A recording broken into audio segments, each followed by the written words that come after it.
Kevin Stefanski knew what he had in Shedeur Sanders, a raw but gifted rookie with a sharp football IQ and a Hall of Fame pedigree. But instead of building him up, Stefanski sidelined him, refusing to give him any first-team reps for months. Then came Week 11, and suddenly, without warning, Sanders was thrown into a live game with zero real preparation. That's not strategy, it's negligence. And now, NFL insiders are asking hard questions. Is this incompetence, indifference, or both? If you're into the real story and all the messy twists they don't show on highlight reels, go ahead and subscribe. And if you're sticking around to see how this Browns QB chaos plays out, you should definitely be subscribed. This isn't about a coach mismanaging a depth chart. It's about a franchise repeating a cycle of failure. Sanders needed development, reps, and confidence. He got silence, sidelines, and system breakdowns. The Browns' pattern of quarterback mismanagement is no secret. Just look at the list of careers that never got off the ground in Cleveland. If Shedeur's path follows that same pattern, it won't be because he lacked talent. It'll be because the organization never gave him a chance. John Harbaugh didn't have to name names. He didn't have to point fingers or throw shade directly. All it took was a calm, pointed observation about how well-run organizations prepare their backup quarterbacks. All of them. And just like that, the spotlight shifted to Cleveland, where the Browns are now facing a firestorm over how they handled, or more accurately, mishandled, Shedeur Sanders in his NFL debut. What Harbaugh said wasn't revolutionary. It was basic. It was fundamental. Good teams make sure every quarterback is ready. Because one injury, one benching, one shakeup, and that developmental QB becomes a guy. And if he's not ready, that's not on the player. That's on the coaches. That's on the structure. That's on the organization that decided preparation was optional. So when Harbaugh dropped that reminder, people knew exactly who he was talking about. The Cleveland Browns didn't just underprepare Shedeur Sanders. They set him up to fail. And now, the fallout is hitting every level of the organization. It's not just about one game. It's not even just about Shedeur. This exposed a pattern in Cleveland. A deep-rooted issue in how they handle quarterbacks, how they approach development, and how they prioritize, or fail to prioritize, long-term growth. And Sanders, with all his talent, all his upside, all his potential, just became the latest casualty in a cycle the Browns refused to break. Let's talk about what actually happened. Shedeur was drafted months ago. The Browns had an entire offseason, training camp, preseason, and 10 full weeks of regular season practice to integrate him into the first-team offense. But they didn't. They kept him with the twos, kept him in the background, never gave him reps with the guys he'd eventually be expected to lead in real time. So when he finally got called up in Week 11, it was literally the first time he practiced with the starters in a game. That is not development. That is organizational negligence. This is the NFL. The speed, the complexity, the timing. It all demands preparation. A quarterback doesn't just wing it with the starting offense. They need reps, chemistry, comfort, familiarity with the offensive line, with the receivers, with the play-calling rhythm. It's not about talent. It's about time. And Shedeur got none of it. So when things went sideways during his debut, nobody should have been surprised. Except, apparently, the Browns. And Dion Sanders? He saw it coming. You could feel the frustration in his voice. You could see the pain on his face. This wasn't a rant from a dad who thinks his kid should be a star. This was Coach Prime, a football mind who knows exactly what a young quarterback needs, and watched his own son be denied all of it. He was emotional, yes, but more than that, he was heartbroken, because Shedeur didn't just lose a game. He lost confidence. He lost trust in the process. And Dion knows, probably better than anyone, that once that confidence breaks, it's hard to get it back. What Cleveland did wasn't just about mishandling snaps. It was about mishandling a career. And the NFL has a long history of doing that to quarterbacks who don't get the support they need from the start. We've seen it with David Carr, who got beat up behind a bad offensive line in Houston before he ever had a shot to learn. We saw it with Josh Rosen, who went from top 10 pick to trade bait in a matter of months. We saw it with Marcus Mariota, who was rushed, benched, and tossed aside before he ever got fully developed. And we saw it with Sam Darnold, Thrown into chaos in New York with no protection, no weapons, and no system.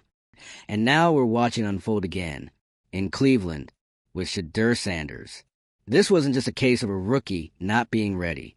This was a case of a franchise not getting him ready. And now they're being called out for it. Harbaugh's comments hit hard because they spoke to something deeper than football. They spoke to leadership, structure, accountability. He made it clear, if your backup comes in and looks lost, that's not his fault. That's yours. And the Browns, whether they admit it or not, have been dodging that responsibility for years. The carousel of quarterbacks, the inconsistency in coaching staff, the constant change in systems. It's been one long loop of rinse, repeat, and regress. And Shadur just got caught in it. To make it worse, all of this was avoidable. The Browns didn't have to start him. They didn't have to rush him. But if they were going to bring him in during the season, the Bear, minimum should have been to give him practice reps with the first team. Let him build chemistry. Let him make mistakes in practice, not under the lights in Week 11.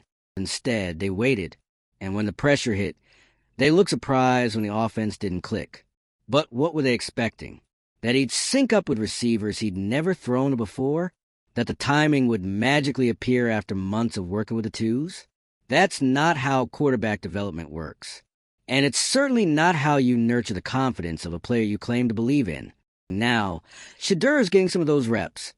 Now, after the public blowback, after the emotional fallout, after the subtle but undeniable critique from one of the NFL's most respected coaches. Now, they're giving him a shot to actually prepare. But you have to ask, what took so long? And if Shedeur starts to improve, if he looks sharper next game, more comfortable, more composed, it's not because he suddenly got better. It's because they finally gave him what he needed from the beginning. And if it doesn't improve, if the reps don't lead to results, if the offense still struggles, if the trust doesn't come back, then the damage might already be done. And the conversation will shift again. Because at some point you have to ask, is Shadur better off somewhere else?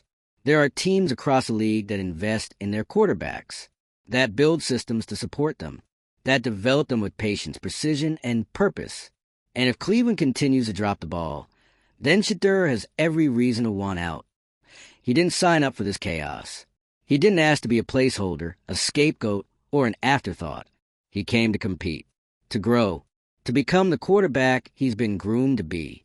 And if this franchise won't help him do that, he has every right to find one that will.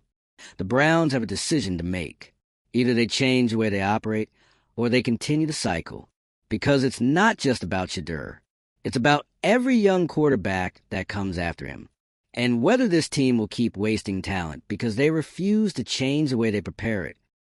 If you're watching this thinking, same Browns, different name, you're not wrong.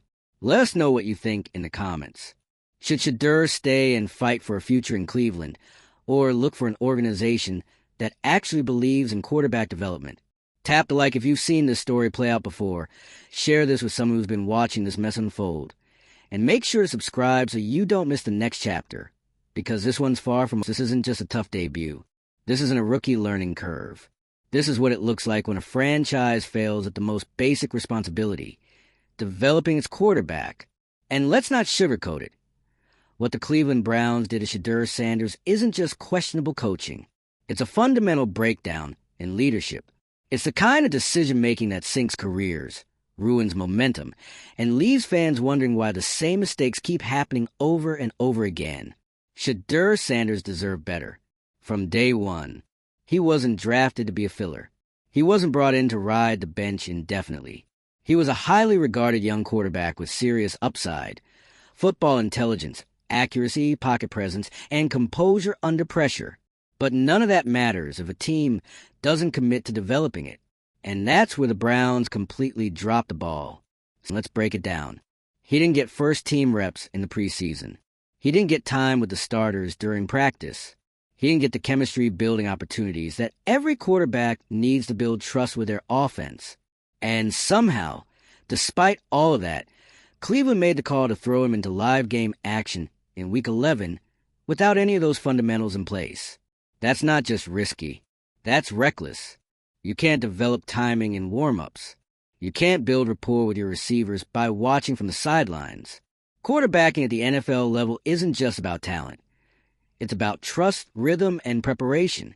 When Shedeur stepped on that field, he had none of those things. And instead of easing him in, Cleveland dropped him straight into the fire. And then what? They acted surprised when he struggled. The ball placement was off.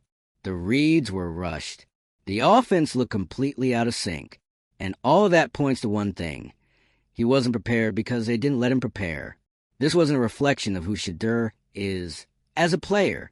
This was a reflection of how little the Browns did to set him up for success. You think a quarterback forgets how to throw in 1 week? You think a kid with Sanders' background just magically loses all feel for the game? No, what he lost was confidence. And that's on Cleveland. Now step back and look at the bigger picture. This isn't a one-time issue. This isn't isolated. This is a pattern. The Browns have mishandled quarterback development for years. This is the same franchise that has cycled through more quarterbacks than most teams even draft in 2 decades. And why? Because there's no clear system, no consistent philosophy, no real commitment to player growth. Just a rinse and repeat process of trial and error with no accountability. They bring in young talent, throw them into unstable situations, pull them when it doesn't click immediately, and move on to the next project. That isn't development. That's gambling. And now Shedeur is the latest bet. Coach Prime wasn't quiet about it either. Dion Sanders has built his coaching reputation on structure, accountability, and belief in his players. He knows what proper development looks like because he lives it every day. So when he watched his son get tossed into a situation with no real support, of course he was emotional. Of course he was angry. He wasn't just reacting as a father. He was reacting as a coach who knows how damaging that kind of experience can be to a young quarterback's growth. And when he said Shedeur's confidence had been damaged, it hit hard because that's the most fragile thing in a quarterback's career. Confidence takes years to build and minutes to destroy. And when you step into a game for the first time and everything falls apart, not because of your own shortcomings, but because your own team failed to prepare you, the mental toll is real. You could hear the weight in Dion's words. It wasn't just frustration. It was disappointment. He trusted that Shedeur was going into a system that would help him grow. Instead, he watched that system leave his son stranded, alone, under fire, without a real... And then came John Harbaugh. He didn't have to say Cleveland's name. He didn't have to call anyone out directly. All he did was make one clear, calculated observation. Well-run teams prepare all their quarterbacks, starters, backups, everyone, because that's what professional coaching looks like. That's what leadership looks like. You don't wait until disaster strikes to bring a quarterback up to speed. You build readiness every single day. It was subtle but surgical, a direct contrast to how the Browns handled Shedeur. Harbaugh didn't need to drag anyone. His words spoke for themselves. And the message was loud. If your backup isn't prepared to lead, that's not his fault. That's yours. And what's wild is that it took this long for Cleveland to finally give Shedeur real first-team reps. Only now, after national backlash, after Coach Prime went public, after Harbaugh weighed in. Now they want to act like development matters. But let's be honest. If the media hadn't picked it up, would they have changed anything? That's the part that stings the most. Because now, even if Shedeur improves, and he can improve, it won't erase the damage done. It won't undo the fact that they wasted the most critical part of his rookie year, the part where reps matter most, where confidence is built, where timing is forged. If he does bounce back in the coming weeks, it'll be despite the Browns, not because of them. And if it doesn't turn around, if the struggles continue, if the damage lingers, if the trust never fully rebuilds, what then? Is the media going to label him another failed Browns experiment? Is he going to become another name in a long list of almost quarterbacks that this franchise chewed up? Because that's the risk right now. Shedeur isn't just fighting to win games. He's fighting to protect his future. And whether Cleveland realizes it or not, they're the ones putting that future at risk. There's a narrow path forward, and it starts with consistency. Give him reps, let him build chemistry, keep him in the loop. Stop treating him like a temporary placeholder. And most importantly, believe in him. Show him that he's not just another body in the depth chart. He's a quarterback worth building around. Because if they don't, he needs to leave. It's that simple. There are other organizations that know how to develop quarterbacks.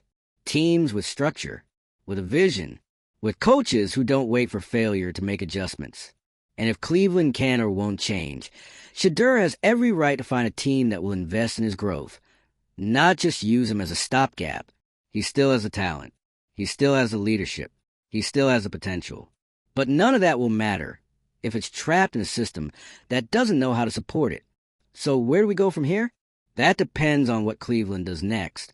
Will they course correct? Will they lean into this development arc with the seriousness it deserves? Or will they fall back into old habits, cycling quarterbacks, shifting blame, pretending like it's all just part of the process? Because this isn't just a wake-up call for the Browns. It's a warning to every team in the league. If you draft a quarterback and don't develop him properly, you're not just failing a player. You're wasting a career. And Dion Sanders didn't come to the NFL to be wasted. The story of Dion Sanders in Cleveland is no longer just about football. It's a test of what kind of organization the Browns really are. Because when the spotlight hits and the pressure mounts, you find out fast who's built to grow their talent and who's built to waste it. So far, Cleveland's track record speaks for itself. And it's not saying you can feel the unease now. Fans questioning the leadership, analysts calling out the staff, former players raising their eyebrows at the entire handling of this situation. The moment Shadur took that field in Week 11, completely unprepared, completely unsupported, it became clear that this wasn't just a rookie's growing pains. It was a coaching failure. Let's not forget, this is professional football. Every detail matters. Every practice snap is a building block. Every rep, every throw, every minute spent with the first-team offense helps shape what a quarterback becomes. And yet, the Browns denied Shadur those critical reps for months. No chemistry with the receivers. No rhythm with the starting offensive line. No game speed looks with the ones. And then they had the nerve to put him in mid-season and expect magic? That's not how any of this works. A quarterback's success is directly tied to routine, to trust, to game day readiness that starts long before Sunday. And when those things are withheld, it's not just bad coaching, it's sabotage. Whether intentional or not, the Browns failed Shadur before he ever took a snap. And everyone saw it. What makes this even more brutal is the weight Shadur carries. He's not just another rookie. He's Dion Sanders, a player raised in football, coached by a father who's made development his mission, a player who understands leadership, who thrives under pressure, who has the poise and presence of someone well beyond his years. But none of that matters when the structure around him collapses. The NFL has no mercy for quarterbacks who falter, and when they do, the narrative flips fast. Suddenly, it's not about the reps he didn't get or the coaching he didn't have. It becomes about whether he's good enough.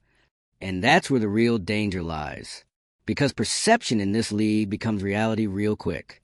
And once a quarterback is labeled, it's almost impossible to shake it. That's what Dion Sanders was trying to protect. His emotion wasn't just about watching his son struggle. It was about watching a system rob him of the opportunity to succeed. Dion has seen too many players buried under bad development to stay quiet. And when he said Shedur's confidence had been damaged, it hit hard because he's right. That kind of damage isn't fixed with a pep talk. It's fixed with action, with reps, with commitment, and with an organization that finally takes accountability. Now, the Browns are scrambling to reverse the damage. Reports say Shadur is getting first-team reps in practice. Finally, but that doesn't erase the last 10 weeks. That doesn't undo the months of wasted time and lost preparation. What it does do is prove how avoidable this whole situation was. If the staff had done this in the beginning, none of this chaos would be happening. And let's be honest, if John Harbaugh hadn't spoken up, would anything have changed? Harbaugh didn't throw a tantrum. He didn't need to. He just pointed out how real teams operate. That in any well-run organization, backups are prepared like starters. Because that's how you build continuity. That's how you stay competitive. That's how you avoid burning out young players before they even get started. It was a quiet bombshell. One that shook the Browns front office without even naming them. And that's what's so frustrating. It took public embarrassment for Cleveland to do the right thing. Not because they believed in the process, but because they got called out for abandoning it. Now they're in damage control. And Shedeur? He's left trying to rebuild what the system tore down. The path forward is narrow, but it exists. If the Browns are serious, they'll stick with Shedeur. They'll let him develop through live reps. They'll keep him with the ones. They'll show trust in his ability. And finally, start acting like they're invested in his success. But if they go back to old habits, if they pull him the second things get hard, or shuffle him down the depth chart without ever really giving him the foundation he deserves, then this story is headed for the same ending as too many before it. And that's when Shedeur will have to decide, is this a place worth staying in? He owes them nothing. He didn't ask to be mishandled. He didn't ask to be the latest experiment in Cleveland's never-ending quarterback carousel. What he deserves is a franchise that sees his value, builds around him, and actually commits to the long game. Because make no mistake, Shedeur can succeed. That part's never been in doubt. But success in the NFL takes more than raw talent. It takes environment. It takes development. It takes belief from the top down. If Cleveland can't offer that, someone else will. And if you've been following this mess, if you've been watching the story unfold with your jaw on the floor like the rest of us, hit that like button. Drop your thoughts in the comments. Should Shedeur give the Browns another shot, or start fresh with a team that knows how to nurture a quarterback? And make sure you're subscribed, because if this team keeps unraveling the way it has, you're not going to want to miss what comes next.